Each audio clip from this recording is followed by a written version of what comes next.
നവ്യ ചേച്ചി, നമുക്ക് വിശേഷങ്ങൾ നമ്മൾ നേരത്തെ പറഞ്ഞു, കഴിഞ്ഞ എപ്പിസോഡിൽ പറഞ്ഞു നവ്യ ചേച്ചിയുടെ വിശേഷങ്ങൾ ഇനിയും ഒരുപാടുണ്ട്.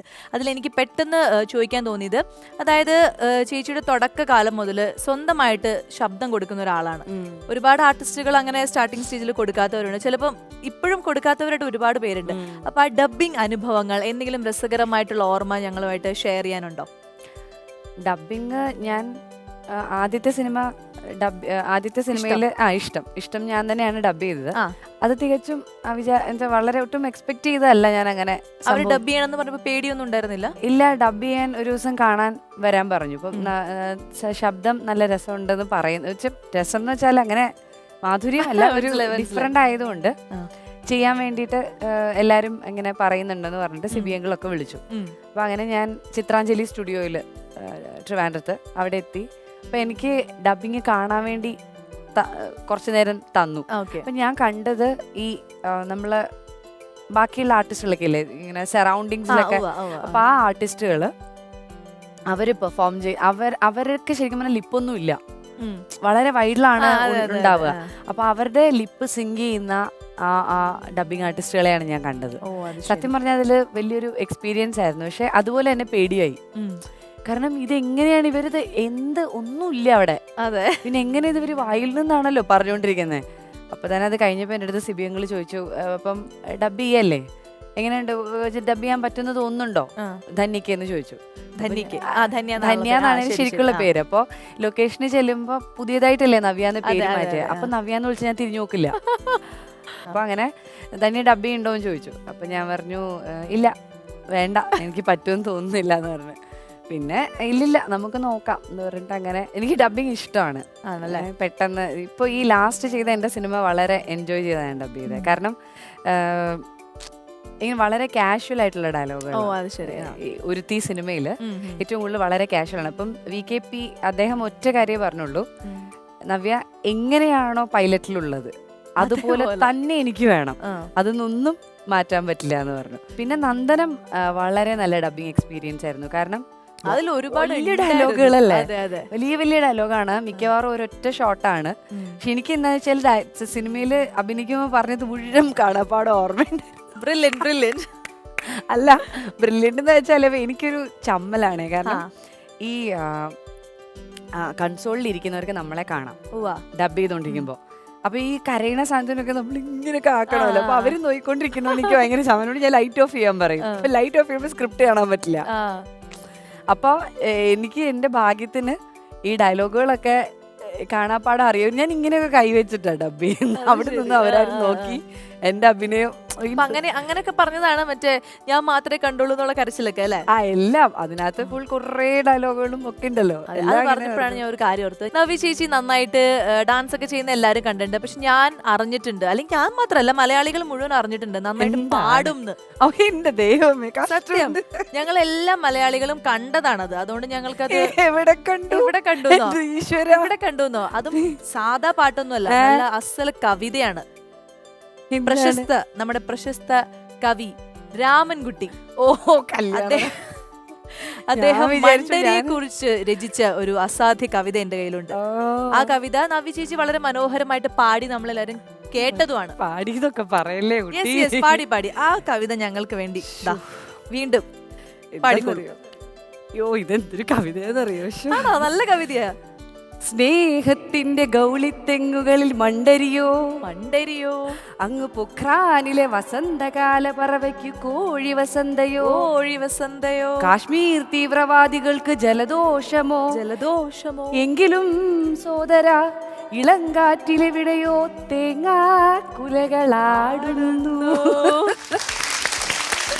ഇങ്ങനെയൊക്കെയാണെന്ന് തോന്നുന്നു. ഇങ്ങനെ തന്നെയായിരുന്നു. എനിക്ക് തോന്നുന്നു അതിനേക്കാളും രസമായിട്ട് പാടിയെന്ന് തോന്നുന്നു. ഇനി നമുക്ക് വേറെ ചോദിക്കാം. നമ്മളെ ദിലീപേന്റെ കൂടെ അഭിനയിച്ചു ഫസ്റ്റ്, അതുപോലെ രാജുചേട്ടന്റെ കൂടെ അഭിനയിച്ചു. ഇപ്പൊ അടുത്തിടെ ഒരു വനിതാ അവാർഡിൽ നിങ്ങൾ ഒരുമിച്ച് ഒരു സ്റ്റേജ് ഷെയർ ചെയ്തപ്പോൾ അതിനകത്ത് രാജുചേട്ടൻ പറഞ്ഞിരുന്നു, എന്താണ്, നവ്യാണ് എന്നെ നന്ദനം സിനിമയില് ഗുരു. അതെന്താണ് ആ കഥ എനിക്ക് മൊത്തമായിട്ട് അന്ന് കേൾക്കാനും പറ്റില്ല, പിന്നെ ടിവിയിൽ വന്നപ്പോഴും കേൾക്കാൻ പറ്റില്ല. ഇന്നൊന്നുകൂടെ ആ കഥ എങ്ങനെയായിരുന്നു? എന്തൊക്കെ അഭിനയങ്ങളാണ് നമ്മുടെ രാജുചേട്ടൻ പറയുന്നതാണ്. പക്ഷെ ഞങ്ങൾക്ക് രണ്ടുപേർക്ക് ഇഷ്ടം പോലെ വഴക്ക് രഞ്ജിയേട്ടൻ്റെ കിട്ടുമായിരുന്നു. ഞങ്ങളങ്ങനെ ശ്രദ്ധയും ഇത്തിരി കുറവാണല്ലോ. ഇത്രയും വളരെ സീരിയസ് ആയിട്ടൊന്നും അല്ല. ഇപ്പൊ കാർമുകിൽ വർണ്ണന്റെ ചുണ്ടിൽ എന്ന് പറഞ്ഞ പാട്ട് അഭിനയിച്ചുകൊണ്ടിരിക്കുമ്പോ ആ മാവില് കുറെ മാങ്ങയുണ്ട്. അപ്പൊ ഈ മാങ്ങയൊക്കെ അരിഞ്ഞ് റെഡിയാക്കി ഉപ്പും മുളകും ഒക്കെ കൂട്ടി ഒരു സൈഡിൽ വെച്ചേക്കാം. അഭിനയിക്കും, പിന്നെ ഇടയ്ക്ക് പോയിട്ട് ഇത് കഴിക്കും. നല്ല സിറ്റുവേഷൻ. കാർമുകിൽ വർണ്ണനും മാങ്ങയും. സത്യം അതിന്റെ സീരിയസ്നെസ് അറിയില്ല. പക്ഷെ അഭിനയിച്ചോണ്ടിരിക്കുമ്പോ ഞാനത് വളരെ ഇമോഷണൽ ആയിട്ട് തന്നെയാണ് അഭിനയിക്കുന്നത്. പക്ഷെ എന്നാലും ചില സമയത്ത് എനിക്ക് അങ്ങനെ വളരെ ഹോൾഡ് ചെയ്ത് ഇമോഷൻസ് അങ്ങനെ ഫീൽ ചെയ്യും. ചില സമയത്ത് അങ്ങനെ ഫീൽ ചെയ്യില്ല. കാരണം പാട്ട് 3 ദിവസം കൊണ്ടാണ് എടുക്കുന്നത്. 3 ദിവസവും നമുക്ക് ഒരേ ഇമോഷൻ മെയിൻറ്റെയിൻ ചെയ്തിരിക്കാൻ ഉള്ള ബുദ്ധിമുട്ടുകൊണ്ടൊക്കെ.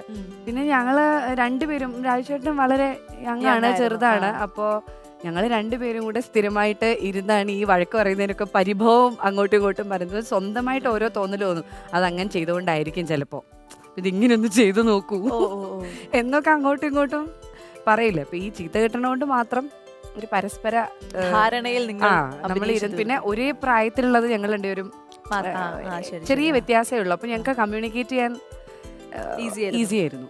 ബാക്കിയുള്ളവരൊക്കെ വളരെ മെച്ചുവേർഡാണ്, വലിയ വലിയ കാര്യങ്ങൾ പറയുന്നത് സീനിയർ ആൾക്കാരാണ്. ചേച്ചിക്ക് ഈ സിനിമ, അഭിനയം അതൊന്നും അല്ലാതെ വേറെ ഏത് മേഖലയിലേക്ക് കടക്കാനും താല്പര്യമുണ്ടോ? അതിനൊരു ഇഷ്ടമുള്ളത് എഴുത്തും ഡയറക്ഷനും. ഡയറക്ഷൻ ഉണ്ട്, ഇഷ്ടമാണ്, ഭയങ്കര ഇഷ്ടമാണ്. അപ്പൊ ഒരു നവ്യ എന്ന് പറയുന്ന ഒരു ഡയറക്ടറെ നമുക്ക് പ്രതീക്ഷിക്കാൻ പറ്റുമോ? ഇപ്പോഴല്ലെങ്കിലും എപ്പോഴെങ്കിലും? അതറിയില്ല, ആഗ്രഹങ്ങളാണല്ലോ. അതിന് എത്ര കടലോളം വേണമെങ്കിലും അല്ലെങ്കിൽ മലയോളം നമുക്ക് ആഗ്രഹിക്കാം. ഇപ്പോ ഒരുപാട് അങ്ങനെയൊക്കെ കാര്യങ്ങൾ സംഭവിക്കുന്നുണ്ട്. ഒരുപാട് സ്ത്രീ സംവിധായകന്മാര് വരുന്നുണ്ട്. അഞ്ജലി മേനോൻ, ഗീതു ചേച്ചി, ഇപ്പൊ പാർവതി സിനിമ ഡയറക്ട് ചെയ്യാൻ പോകുന്നു. പിന്നെ ഇന്ത്യൻ സിനിമയിൽ അങ്ങോളം കുറെ പേരുണ്ട്. ചേച്ചി വന്ന സമയത്തിനേക്കാളും ഇപ്പൊ ഒരുപാട് ഈ സിനിമ എന്ന് പറയുന്നത് ഭയങ്കരമായിട്ട് മനസ്സിൽ കൊണ്ട് നടക്കുന്നു. എല്ലാ കാര്യത്തെ കുറിച്ച് കല്യാണത്തിന് മുന്നെയാണ് ഇതിന് ഏറ്റവും കൂടുതൽ പരിശ്രമിച്ചിട്ടുള്ളത്. ഓക്കെ, പക്ഷെ എന്നാലും ഇപ്പൊ ഒരുപാട് കൂടുതൽ അതിനു വേണ്ടി ഒരു ടൈം ഇൻവെസ്റ്റ് ചെയ്യാനും വളരെ സീരിയസ് ആയിട്ട് ഓരോ കാര്യങ്ങളൊക്കെ നമ്മളെ കുട്ടിയാണെന്നാണല്ലോ സങ്കല്പിക്കുന്നത്. അപ്പൊ ആരും ഇതിന്റെ സീരിയസ്നെസ് കൊടുത്തിട്ടില്ല. ഞാൻ എന്നിട്ട് സിബിയങ്ങളുടെ അടുത്ത് പോയി കഥയൊക്കെ പറഞ്ഞിട്ടുണ്ട്. ഓ, അത് ശരി. ഞാനിങ്ങനെ ഒരു കഥ ഇത് ചെയ്യുന്നുണ്ട്. കഥയൊക്കെ ഉണ്ട്. അപ്പോഴത്തെ ഒരു ഇതായിരുന്നു. മലയാള സിനിമയിൽ തന്നെ അത് സംഭവിക്കട്ടെ. അതുപോലെ ദൃശ്യത്തിന്റെ കന്നഡ വേർഷൻ ചേച്ചിയാണ് ഹീറോയിനായിട്ട് അഭിനയിച്ചത്. ആ ഒരു എക്സ്പീരിയൻസ്, കന്നഡയിൽ വേറെ കുറെ സിനിമകളും ചെയ്തിട്ടുണ്ട്, എന്നാലും മലയാളത്തിൽ ഇത്രയും ഹിറ്റ് ആയിട്ടുള്ള ഒരു സിനിമ അത് നമ്മൾ കന്നഡത്തിലേക്ക് ചെയ്യുന്നു. എങ്ങനെയായിരുന്നു ആ ഒരു ക്യാരക്ടർ? ദൃശ്യം നല്ല ഹിറ്റായിരുന്നു. അവിടെ രവിചന്ദ്രൻ സാറായിരുന്നു അല്ലേ നായകൻ. അപ്പൊ അദ്ദേഹം വർഷങ്ങൾക്ക് ശേഷം ചെയ്യുന്ന സിനിമയാണ്. അദ്ദേഹത്തിന് വലിയൊരു സക്സസും ആയിരുന്നു ആ സിനിമ. പിന്നെ എന്നെ സംബന്ധിച്ചിടത്തോളം പി വാസു സാർ എന്ന് പറഞ്ഞ സംവിധായകന്റെ കൂടെ അഭിനയിക്കാൻ പറ്റിയ ഒരു സിനിമയാണ്. മധു നീലകണ്ഠൻ, മധുചേട്ടനായിരുന്നു സിനിമാറ്റോഗ്രഫി. പിന്നെ അങ്ങനെ എല്ലാം വലിയ വലിയ ആൾക്കാരാണ്. അതിന്റെ നല്ല ഒരു ടീമായിരുന്നു. എന്തായാലും അതും വളരെ ഹിറ്റായിരുന്നു. ഇനി നമ്മുടെ ഭാരതിയാർ, അദ്ദേഹത്തിന്റെ ഒരു കവിതയ്ക്ക് ചേച്ചി നൃത്തം ചെയ്തിരുന്നു, ചിന്നം ചിരുകിളി അല്ലേ? ഒരു കാവ്യാത്മകമായി ആ യാത്രയെ കുറിച്ച് അറിയാൻ ഞങ്ങൾക്ക് ആഗ്രഹമുണ്ട്. എങ്ങനെയായിരുന്നു ആ ഒരു കോൺസെപ്റ്റ് ഒക്കെ എടുത്തത്? ഭാരതിയാറിന്റെ വലിയ ഫാനാണ് ഞാൻ. അപ്പൊ അതുകൊണ്ട് എനിക്ക് ഭാരതിയാറിന്റെ ഈ കവിതയാണ് എന്റെ മനസ്സിലേക്ക് ആദ്യം വന്നത്. ഭാരതിയാർ എന്റെ കവിതയുടെ പ്രത്യേകത, പല തലങ്ങളിൽ അതിനെ നമുക്ക് കൊണ്ടുപോകാൻ പറ്റും. ഇതേ കവിതയെ നമുക്കൊരു പ്രണയമായിട്ടും ആവിഷ്കരിക്കാം.